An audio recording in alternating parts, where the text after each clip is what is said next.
real fast. Aya Natsuna. The name may not sound familiar to you, but it was the Chrono Trigger battle system inspired game. Oh yes, I heard about that. And how was it? Did you play it? I loved it, but again, it's a little depressing.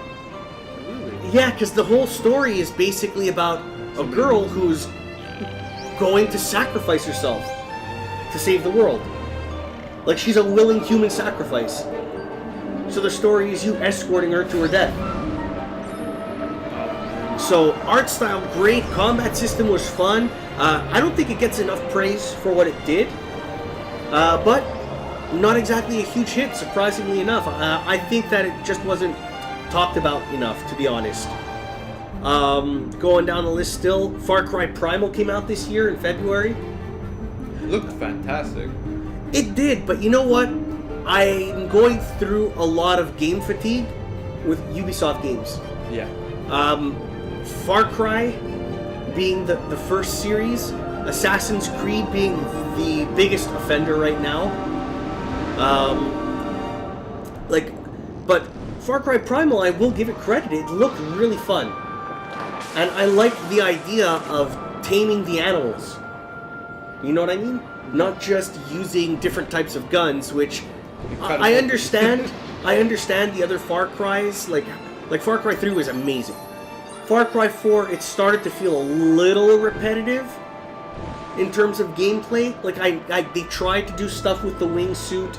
They tried to do stuff with the verticality of Far Cry 4. Yeah. And they did innovate, but it still felt like a shooter. You know what I mean? No, it still felt like Far Cry 3, right? It still felt a little bit, yeah. Now, Far Cry Primal, the way they switched that up was by making it exactly what it sounds like, 10,000 BC Primal type stuff. So the weaponry isn't advanced like that. You're not about to go into battle and shoot a machine gun. So that's what made it fun and interesting for a lot of people. Good on Far Cry. Let's keep going down the list. I gotta say about Ubisoft, they have great successes, and when they have one success, let's say like Far Cry 3, they milk it. They have to milk it, right? Oh yeah, I mean look at what they've done with Assassin's Creed. Oh god, please kill that game. But that's another story for another conversation. You know what I mean? Let's see, the Hitman Go game came out. It's part of the Go series of games. I've never played them. I've heard great things, but I'm just not interested. We got Super Hot, which came out also in February. Yeah, that game is crazy. It was really fun. I think I had more fun, though, watching the game than I would have playing the game, if that makes sense. Because I've seen YouTube videos, I've seen Let's Plays, and it looks like a fun game, a super good mechanic, but I know myself, in the sense that you'll get bored. I would get bored of it fairly quickly. Not because it doesn't look fun, but because I don't want to say level design, that's not the right choice of words here, but the art style is so simplistic that I don't think it will hold my attention very long. That's fine, that's the point of games.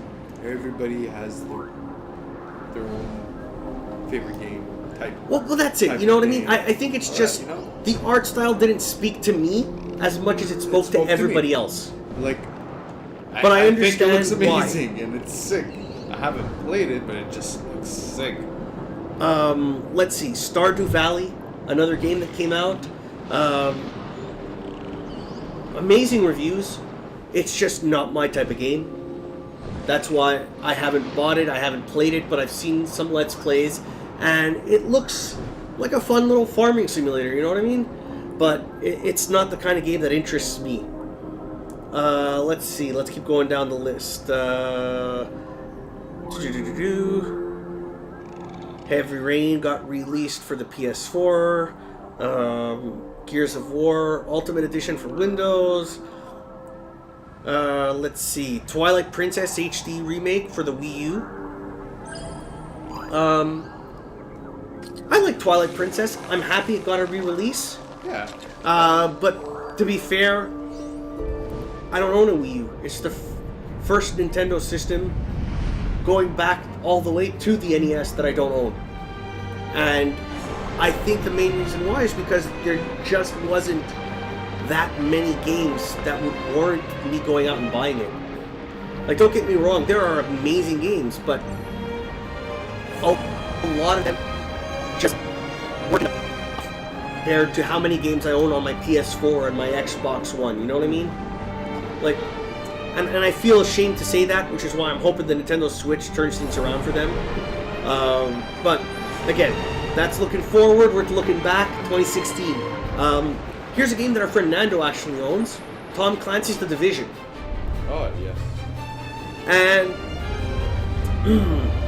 I don't know what to say except that that game, for whatever reason,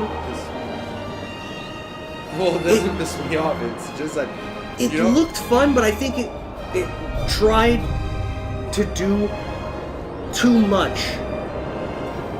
And what I mean by that is, if they had stuck to just making a regular third-person shooter, like imagine it was more a corridor shooter, like let's say Gears of War, right? Yeah. Instead of forcing it to be an online MMORPG,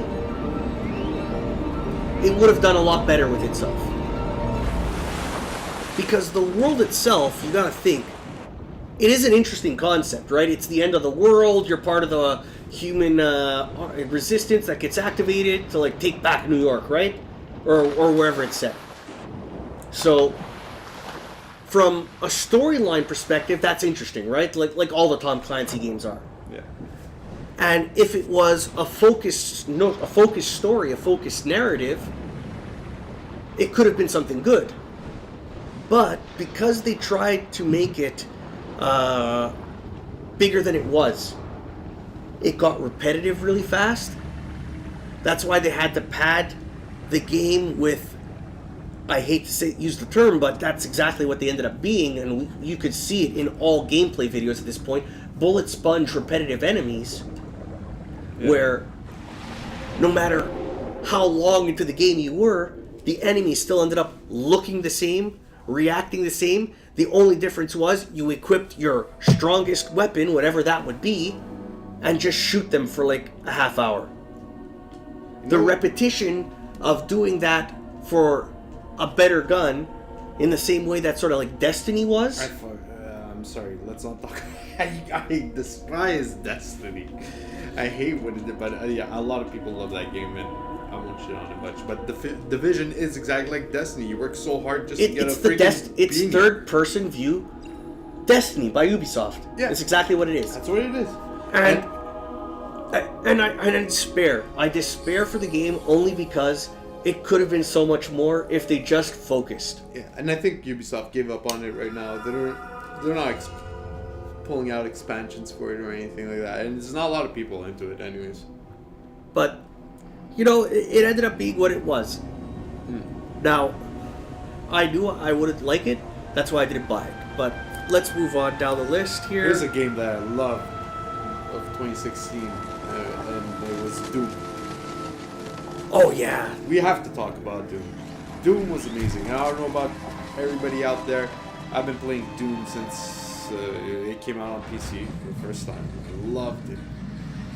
And 2016's Doom is just masterpiece of gory, bloody, demon killing.